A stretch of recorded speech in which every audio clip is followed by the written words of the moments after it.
Hey, I'm Dr. Pilet, and I want to talk to you about something that somebody called in, and I think it's worthwhile talking about. It's narcissism. You know, can you love a narcissist? Now, I'm hearing yes, and hopefully I'm going to change your mind on that one. But, you know, when you look up the idea of what a narcissist is, and, you know, I put it in Google. I love Google. Just about anything you can find on Google. How to change an air conditioning filter, look it up on Google. Narcissist, a person who has an excessive interest or admiration in themselves. Narcissists think the world revolves around them. Now, for itself, you alone by yourself can be as detached from the world as you want to. If you imagine that everybody admires you, that's great. Love it. I have a definition, and the definition has to do with the definition of love. Now, I wrote this definition because when I was in graduate school, nobody could tell me what it was other than intense emotion, but I need a little bit more out of that. So here's my definition of love. Ready? Love is a process, not a destination. Check this out. Listen to me. It's an assertive dedication to problem solve in developing a collaborative lifestyle that we may stay together. Interesting. An assertive dedication. I'll give you the short version. An assertive dedication to problem solve that we may, collaborative means together, develop a lifestyle that we're together, okay? Now, the reason I give you that definition is because when you think about a narcissist, well, a narcissist only problem solves for who? Themselves. They're not really worried about the together part of a relationship. And it's my issue, my concern, that when people are going through broken relationships, they tend to take sides. You know, you ever see a tug of war? Two people are both pulling on both sides, on other sides of the rope, and they're both exhausted. Have you ever seen one where no one wins and they both collapse exhausted because of the grueling nature of just trying to pull the other person to your side? Well, that's what divorce is, isn't it? The grueling nature of trying to pull the emotions, the person that hurt you, you want to get payback. And whether you like it or not, it does tend to look like narcissism because I'm up here and I think you're down there. So the accusations, the name calling, the bickering, the positioning of status. You never did respect me as a father. You never did respect me as your husband. The idea that you didn't acknowledge me, that you didn't give me the very thing. Gosh, it kind of looks like it, doesn't it? But when you look at narcissism, there is, of course, a continuum. On the far left, there are people out there that are genetically wired to be narcissistic. They are genetically wired to be that way. They truly go through life with no ability to have empathy. Sympathy, I feel sorry for you. Empathy, I put myself in your shoes and experience it the best I can from your point of view. Narcissists can't do that. They have no ability to be empathetic. And that's a true mental health disorder. But remember, go back to that idea of love. Love. The idea of a partnership, that I problem solve that we may stay together. So when you look at this idea of two people that are not getting along, and if one of them is in fact acting out or just appearing to be narcissistic, then it would be that my power to win my side, my lack of ability to be empathetic, my lack of ability to see it from your side, makes me look pretty cold. Makes me look like I'm a dominant feature here and that I really don't care. Understand that I didn't use the word love. I really think that a person that is genetically suffering from narcissism as a personality disorder does not have the capacity to emotionally bond to another person. And that's important. Because A plus B equal? AB. Yeah. We had a baby. And what you'll find, though, is the narcissist will be more connected to the children than to the product of the children, the shared partner. That my love for the AB, why? Why is that? Why would the narcissist have more of an emotional connection for the kids? Sometimes it's the pets. My dog, my cat, my canary, my fish, my aquarium. Why is it that we see, I know you guys laugh, why is it that the narcissist would have more of a connection to this other, which should be in between object, but you'd say if a narcissist doesn't care about anybody, why would they care about their children? Well, what do we say? A plus B equal? Yeah. So when I'm looking at AB and I'm A, what do I see? Me! I see me there. I'm not connecting to another person like in the traditional sense of bonding emotionally. I'm connecting to a replication of myself. That's me. And I'm invested in me. I'm invested in my children. You know, I had a friend that's got a dog that he was very, very connected to. And I really thought he was as close to a narcissist as I had ever met. And he told me that when my dog died, I almost lost it. Now, proof of that was in a small urn in the living room was the ashes of that animal that have never left the house. The connection. Is narcissism bad? Well, if you're one, maybe not, because you don't give a shit about anybody else anyway. But if you're trying to have a relationship with someone that is, yep, you're going to find yourself feeling guilty a lot. Guilt is, I made a mistake. A narcissist is really good at pointing out everything you did wrong. In fact, they keep track. Don't you remember last June when you said you'd be there for dinner at 9 o'clock and you showed up at 9:20? Well, it's December and June was 6 months ago. Yeah, but you told me you'd make it up to me. You still haven't. Narcissists have wonderful scorecards. Sometimes they come across as histrionic. I know, another word. Dr. Pilet and all that vocabulary. Histrionic. Histrionic people are people that breed contempt. They breed negative energy, and sometimes they do it in such subtle ways you don't even see it as a backdrop, but it accumulates over time. They'll say things about, little innocent things about, how's your ex-wife doing now that she owns your house? Hey, I heard you went fishing, man. Price of gas is like $4 a gallon. You can't make money on that one, can you? There's always that slight, there's just something not right all the time. Because and yet you can't put your finger on it. Now, when you take a look at the histrionic personality that's always enjoying conflict, they really do. Simple things like, you want to talk to them, and the histrionic personality knows you want to talk to them, and they know he or she knows it kills them when you don't answer the phone. So guess what they don't do? Don't answer the phone or turn it off. Then, of course, a day or two later, when your stomach's been tied in knots forever and you catch them and you say, God, I've been calling, they'll say, well, my phone was off. I guess I didn't notice. There's ways that they minimize the experience that you have when you're in a painful experience, especially if it validates them as you try to find them, try to catch them, try to call them, try to text them. It validates them. Why? Remember, histrionic and narcissism can go hand in hand. If I'm up here and everybody else around me is down here, if I make you hurt, what do? You seek me. What does a narcissist love? To be honored, to be tracked down, to be traced, to be stalked. It's interesting that they go hand in hand. Now, look, when I put this together, I thought I'd give you guys some ideas about narcissistic lovers. And I gave you some ideas on how to spot them. Now, this is my own personal experience. I've finished quite a few people have come through this program, and I've had some people that actually had the disorder, and then I had people that act like it, but they really don't have the disorder. How does that happen? Real easy. You're in business for yourself. I look around here, some of you guys are self-made men. When you're a self-made man, you got to be a leader, right? You got to get up in the morning and say, I'm going to kick butt. You got to rally yourself. You're your own cheerleader.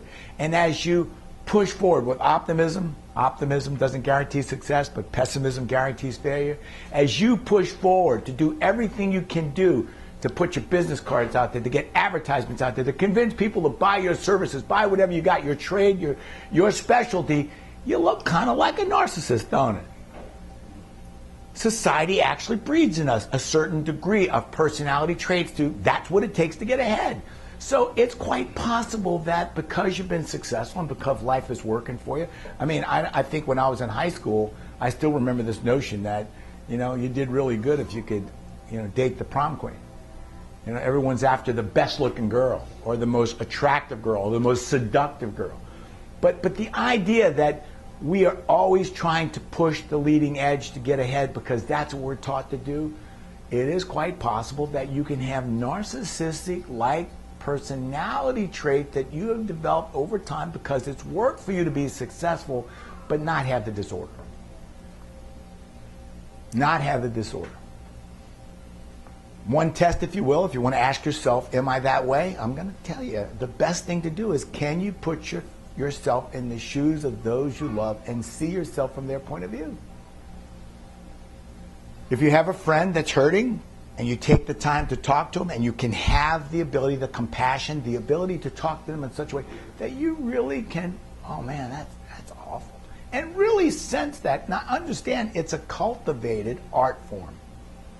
You know, I went to school and I decided I wanted to be a therapist, and one of the hardest things for me to do was to learn how to listen. I'm a retired military officer. I was told, lead, right? Find a path, make a path. Well, one thing that was hard for me to do was turn around and say, what do you guys think? Am I doing a good job? We're not taught to do that. And sometimes when I ask you, if you believe you are in that kind of a category of people, start to look into, do I have the ability to listen to others, and do I have the ability to feel what they feel?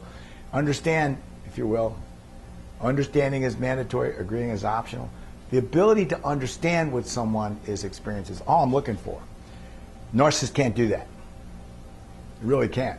You know, they really don't care. That's the bottom line. They really don't care. So let me give you some ideas. If you think you've got a narcissistic lover, I'll put this down. If you don't like them, that's okay with me. Number one, here's how to spot them. They're self-proclaimed experts in their field. Now, sometimes it's college degrees and sometimes it's licenses. Other times it's people that they're self-proclaimed because they're good at real estate. You don't know how to do that one. They're good at car sales. How do you find that one out? I'm good at computer repair. I've been repairing computers in my home living room for the past. I'm really a great guitar player. I'm a great singer. But they have some self-proclaimed expertise. They have a history of stormy relationships. Whenever you talk to a person that's truly a histrionic, narcissistic person, it just seems like, I don't know, every 6 months there's somebody new, but it's never their fault. You know? It wasn't your fault it ended, it was their fault. Long list of scorecard items that are exacting in how others have screwed them over. Narcissists are really, because they're good at observing. They're up here looking down. They're watching the world around them. They're good at seeing all the mistakes and indiscretions that are against them. And they're good at repeating them, by the way. They don't have many good friends. And this is really interesting. Sometimes the best friends they have are long-distance friends. Telephone, internet, texting. They don't have a lot of good friends that live around them, that socially interact with them. You know why? Because interacting socially with narcissists is really difficult. Why? Because it's all about them. It's all about them. They have no ability to show empathy. We talked about that. Remember empathy? I just need to put myself in your shoes and talk to you and ask you questions in such a way that I get a feel for what your experiences are. Just sometimes, if by doing that, man, I can put my arms around you and I can give you a good hug and just say, baby, you know what? I can't take this pain away from you, but I'm going to walk the walk with you. You just call me anytime, any place. Got that? They are painstaking in detailing everyone around them in negative ways. You know, you don't get a lot of, way to go, how are you doing, good job. You get a, oh man, that's a shame. Wow. Whoa. I love this one. They throw others under the bus in gossip. I got somebody laughing back. Y'all know what I mean by throwing under the bus, right? I let people know. I hate to tell you this, but he got caught in the backseat with that other chick last week. And sometimes it's shit. Sometimes it's not true, you know. But they love this. What? You kidding me? What? No way. How did you find that? Oh, everybody knows. Especially if you live in a small town. They have parents or siblings that are mean, absent, distant, or removed. You know, they just have this lack of continuity with their roots in a meaningful way. Yeah, mom and dad over there, we don't talk much, we don't get along much. Boy, my dad was an asshole. Boy, my mom was an asshole. Boy, and you hear these stories, but they don't keep in touch. They look happy on the outside, they brag, they look good, but the stories never really make sense. You kind of like try to find out how did they get to where they are, and it just seems like over time you start to give up, and because you scratch your head and say, you know, I'm not going to ask anymore. When you're working with a person that's not a histrionic personality, there's a consistency to their timeline.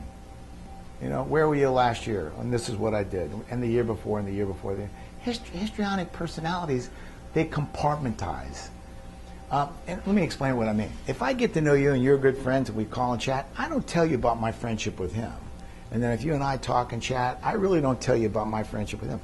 And so when you get guys that are dating, they'll have a girl they're dating here and a girl they're dating there and a girl they're dating there, and they got a buddy over here who they don't tell about the girl he's dating over.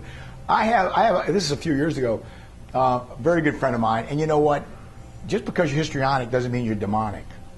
Okay? You can really be fun to be with. You really can. But just don't have great expectations. That's all I'm trying to say.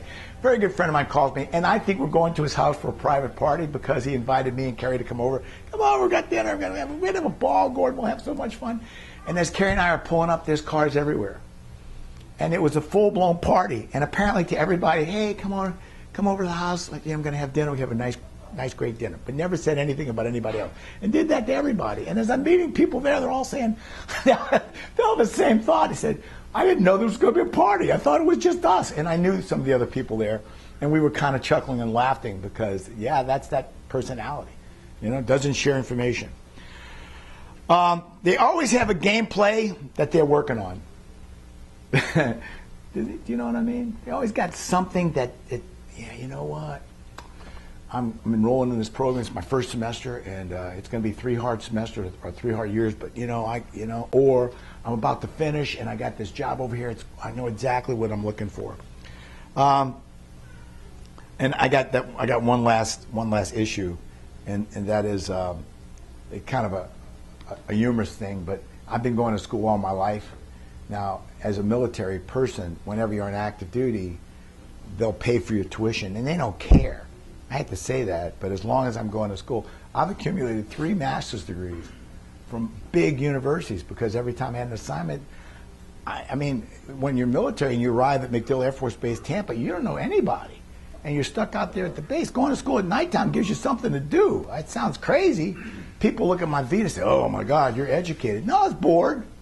Yeah, I was bored. I had nothing to do. You know, tell me the state, tell me the base. I'll tell you what degree I got while I was there. But the reason I give you that is because one thing I noticed is you could live in a cardboard box on the interstate, but if you tell people you're a student, they go, oh, way to go, man. You know what I'm saying? The idea that you might be butt broke and drive a piece of shit car, but if you say you're a student. So the idea that when you talk with these folks that tend to be this type of personality, sometimes when you go to their apartment, their houses, they live like crap, man. I mean, the house, just the level that they live at. But they always have this pretentious idea that there's something right around the corner and that, you know, things are just perfect the way they are because they're making these sacrifices for some greater good. The problem is when you get to talk to these personalities, you find out, number one, they really don't care about you. The problem with narcissists is they're going to use you. They're going to use you for something. They're going to use you to bring them out to dinner, to pay for the meal. They're going to use you for companionship because they're lonely and they don't want to be alone. They're going to use you as some type of stepping stone to fill or to validate their present existence. But what you're never going to get from them is, I love you, I'm connected to you, I feel like. When you're not there, you're only missed because they're lonely, not because you're valued. Does that make sense to you? Now, I give you this because I think it's important. Going through divorce these days, going through broken relationships, I'm going to tell you right now, sometimes when people are fighting through this, it appears that they're narcissistic, but actually they're just fighting for their territory and they're trying to maintain their ground. But on the other hand, you're in a relationship with someone that acts this way, and they are truly this type of personality. The problem is, of course, that you're trying to bond to someone that will not bond back. And you might find yourself going through a great deal of grief and a great deal of loneliness and ache, like anxiety. You feel like your stomach's gutted. And they truly don't care. They don't go through the same pain and suffering that you do. And it's a warning sign. So be careful of it. That's my 2 bits on it. Again, I'm Dr. Pilet.